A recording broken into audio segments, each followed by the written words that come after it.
and just having that like path kind of pay for you a little bit is like amazing. The second person is the director of engineering for one of our products, Erica Lockheimer at LinkedIn, and she is a fierce advocate. Like she is like, oh, you have potential, let's go. And she is amazing. She has created this huge women in tech community at LinkedIn that grew from like 20 to like thousands of us, which is like insane. And just having these women kind of just like be unapologetic and being like, I'm here and we're doing it and let's go and I'm bringing all of y'all with me is amazing. I echo Erica Baker from you. I am obsessed with her and I saw her at a conference once and I just like stayed in the corner and watched her. I never said hi, but she's absolutely amazing. The other one, she's not a woman of color, but she's amazing. Her name is Stephanie Hurlbird. And she owns her own company and she's just this like math whiz. And she puts, I only know of her through Twitter, but she puts a lot of emphasis on like everyone helping each other, like raise each other's voices. And I think that I really liked her because I was able to understand like how I could have an impact in this space before I reached like the super senior ranks, like understanding that small acts of kindness between female engineers and female engineers of color go a really long way.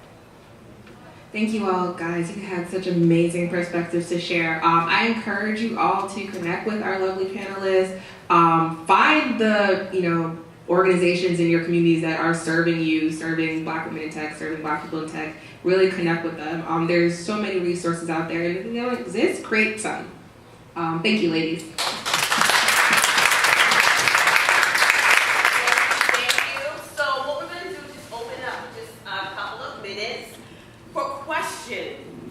We didn't do that in that first panel, but we have some time now before we head out to that delicious meal that someone else prepared for us. I was going to say myself, but that was. So do we have any questions in the audience now for any of the young ladies on the panelists or myself or?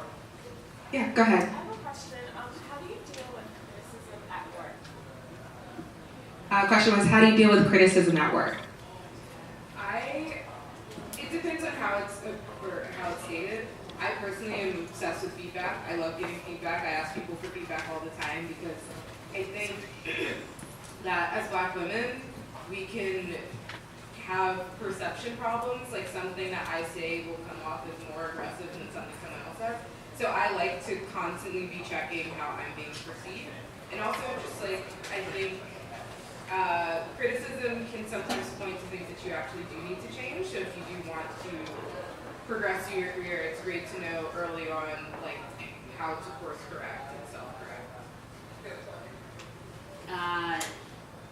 As a software engineer, we get criticized every day on how to make things better. And sometimes at the beginning, I was like, oh no, I'm horrible. But you're not. You have to have, for me, what helped me was keeping an open mind and not taking things personally. It's like, okay, there is a better way to do this. Let's do it. Let's take it in. And in the beginning, it's not easy. Like right now, like yeah, we are big companies, but we have gone through. This is the bright side. There's a whole other side of a journey that won't exist, and that includes criticisms. So yeah, just being open-minded and just open helps. I take it super seriously if it comes from a person that their influence matters to me, right? So if I'm getting criticism from a random person that uses my product, I'll probably take it with a grain of salt and be like, you're being a little salty right now. You really need to say it this way. Or I'll share it with the rest of my team and we'll figure out a path forward. If it's usually from my managers or something, they have training that it shouldn't come out that bad. If it does come out in a way that I feel it's more criticizing than feedback, I probably would have a conversation with them. But that does definitely matter, the fact that I feel open enough to have a conversation with them. That's not true of everyone in every role. And if they did give me criticism but I couldn't give them feedback, I couldn't have a conversation of the fact that their criticism either came off wrong, I probably would take it, meet with someone that I trust and have a conversation with them about the criticism that I got and figure out what part of this can I ignore because I feel like that it's not something I can change, and what part of it is actionable and I probably should change. Actually, kind of going off of that, I'm obsessed with feedback too.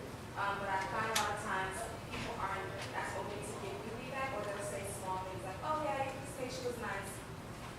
What else?" So like, how do you get people to give you feedback, or to be more proactive in giving you? They're kind of scared because you're the one black woman in the company, and they don't want to like try you out. So I make my stance on feedback very clear to people. I tell them that I like hard feedback and that that's how I grow. Because I think that, so at my company I'm lucky that we do like a formal feedback system where like everyone in the company has to give feedback to somebody.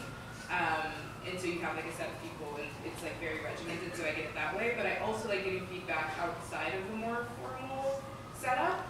Sometimes it's as simple as sending someone a Google form where I say like, hey, I just took this one, what am I doing well? And then what am I doing not so well? And they're both required questions, so they can't just be like, oh, you're just killing it, because that's not the case, or I'd be making $1 million right now. So yeah, I think making it very clear to people like, no, I actively want you to tell me how to improve helps, because not everyone wants that type of feedback, and it can come off as being negative if someone doesn't want it. So just being like super clear about that helps. At Google, we also have very formal feedback loops, and also you have to like hit a certain bar to get promoted. So what I usually do with my manager, and what I'm hoping to have this conversation with them next week actually, I'm like, this is where the bar is to get promoted. What am I doing that's not hitting that bar? And it's like, okay, I know I'm doing this well. From my perspective, what do you think? And when it's more like, help me tick these off so I can get promoted, it's like, okay, I really gotta help her, or she can't get promoted if I don't tell her something's wrong. So that's the way that I've been going about it with him, just because I have asked him a few times, and he's like, yeah, you're fine. I'm like, this is not helping my imposter syndrome right now. I need to know a firm answer that when feedback time comes, you're not gonna like sweat, like I'm not gonna get sideswiped because you didn't like tell me for sure what I wasn't doing correctly. Yeah, same thing at LinkedIn. We have very strict guidelines on what it is to go to the next level, and so we have like 4 pillars. And so I look for one of them. Okay, so I'm doing this now. I'm like, hey, you're doing great. And I'm like, how can I be better so I can do this next? And with like your example of like the slide, the PowerPoint, you're like, oh, look, is this good? And they're like, cool. You can ask like, so if you were doing it, what else would you add to it? Like what like from your perspective, what do you think I should flesh out more? You know, and just asking questions like that. Okay, I know you have more questions, but we'll take your last question. Okay, cool. No, because I hear you guys are going out in imposter syndrome a lot, right? And I know with my manager, when he realized that it was a big issue for me, he knows how I process, so he's just like, well, this is what you have, go read about it and then get over it. But then, you know, it comes back and then it leaves. So what do you guys do when it comes back and you just have to like check yourself? About feedback? About like having this imposter syndrome and something comes up, you just have to like bring yourself back in and just know I'm great. So anxiety is a real thing. I was rewatching Silicon Valley, the HBO show, and one of the characters, the CEO, had a Pied Piper, had like a huge anxiety attack, and I was like, oh my god, that's like totally me, but not like vomiting, not like that. And I was like, wow, that's a real thing. And like I'm not really sure how he managed it, but I know that when it's like with emotional intelligence, right? When you see it coming and you see yourself being like, oh my god, learn how to pull it back, understand what's happening, being like, okay, it's anxiety. All right, so let me take step 1. How can I reduce it? Okay, 1, I should learn what this term means and how it works. Cool. And then the next time you're in a meeting, you're like, I know what they're talking about. I feel kind of good.